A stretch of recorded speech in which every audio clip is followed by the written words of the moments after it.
প্রিয় খামারি ভাই ও বন্ধুরা, আসসালামু আলাইকুম। আমার Sahara god and birds farm channel থেকে আপনাদের স্বাগত। আমি আজকে ছাগলের বা ভেড়ার বাচ্চা প্রসবের পরে মা ছাগি প্রজননের জন্য সঠিক সময় হিটে না আসার কিছু কারণ নিয়ে আলোচনা করব। আশা করি আপনাদের এই তথ্যগুলো সামান্যতম হলেও উপকারে আসবে। যদি আমার চ্যানেলের ভিডিওগুলো আপনাদের ভালো লাগে তাহলে অবশ্যই কমেন্টস করবেন, শেয়ার ও লাইক দিবেন। আর আমার অনুরোধ রইল অবশ্যই আমার চ্যানেলটি আপনারা সাবস্ক্রাইব করে তার বেল বাটন ক্লিক করবেন আগামীতে নতুন নতুন ভিডিও পাওয়ার জন্য। আপনারা যে ছাগিটিকে দেখতে পাচ্ছেন ওর নাম হরিণী। আমার খুব প্রিয় একটি ছাগি। ও বাচ্চা প্রসব করেছে প্রায় 4-4.5 মাস হতে চলল, কিন্তু ওর মধ্যে কোনো প্রকার হিটে আসার কোনো লক্ষণ আমি দেখতে পাচ্ছি না। আপনারা দেখতে পাচ্ছেন ওর পেটের পাঁজরের খাঁচায় কোনো হাড়ের ভাঁজ বোঝা যাচ্ছে না। ওর মেরুদণ্ডের শেষ অংশের নিচে কোনো ত্রিকোণ ভাঁজ বা ত্রিকোণ আকার ভাঁজ তেমন স্পষ্ট বোঝা যাচ্ছে না। তার মেরুদণ্ডের উপরের অংশ ধরে আন্দাজ করে বোঝা যাচ্ছে যে ওর শরীরে চর্বিযুক্ত মাংস রয়েছে। অনেকে জিজ্ঞাসা থাকে, জানার আগ্রহ থাকে যে ছাগি কেন বিলম্বে হিটে আসে। অনেকে এর সমাধান চেয়ে থাকেন, অনেকে ইনবক্সে ফোন করে আমার কাছ থেকে জানতে চান এর সমাধান। আসলে ছাগি যত সময় হিটে না আসার বিভিন্ন কারণ থাকতে পারে এবং এটা একটা জটিল বিষয়। তারপরও আমি আমার অভিজ্ঞতার আলোকে আপনাদের সাথে আমার অভিজ্ঞতা শেয়ার করছি। যত সময় হিটে না আসার কারণ খুঁজতে গেলে প্রথমে আপনাকে ছাগির বডি স্কোর সম্পর্কে একটি মোটামুটি ধারণা থাকতে হবে।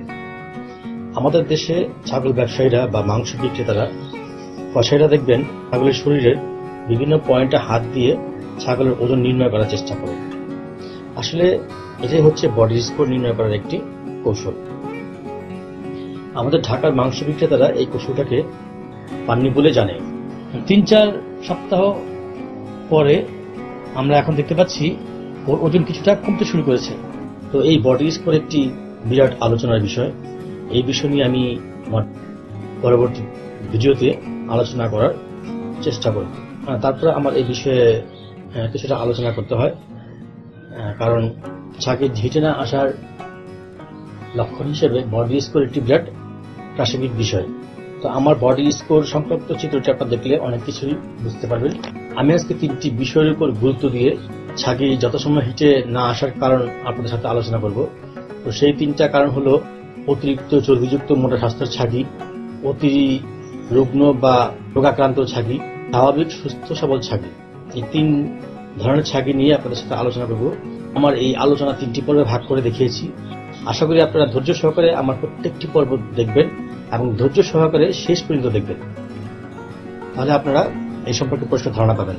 আমার পরবর্তী ভিডিও নোটিফিকেশনের মাধ্যমে জানতে হলে অবশ্যই আমার চ্যানেলটি সাবস্ক্রাইব করে তার বেল বাটন ক্লিক করবেন। 5-6 সপ্তাহ পর আমরা দেখতে পাচ্ছি ওর শরীরের চর্বিযুক্ত মেদ কমে আসছে এবং ওর শরীরের মেরুদণ্ডের শেষ অংশে ত্রিকোণ আকৃতির অনেকটা বোঝা যাচ্ছে।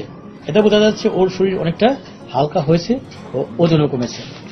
আমাদের খামারে ছাগি যদি যত সময় হিটে না আসে তাহলে অবশ্যই অনেক ক্ষতি হয়, কারণ ছাগির বাচ্চাই হচ্ছে খামারের আসল ফসল।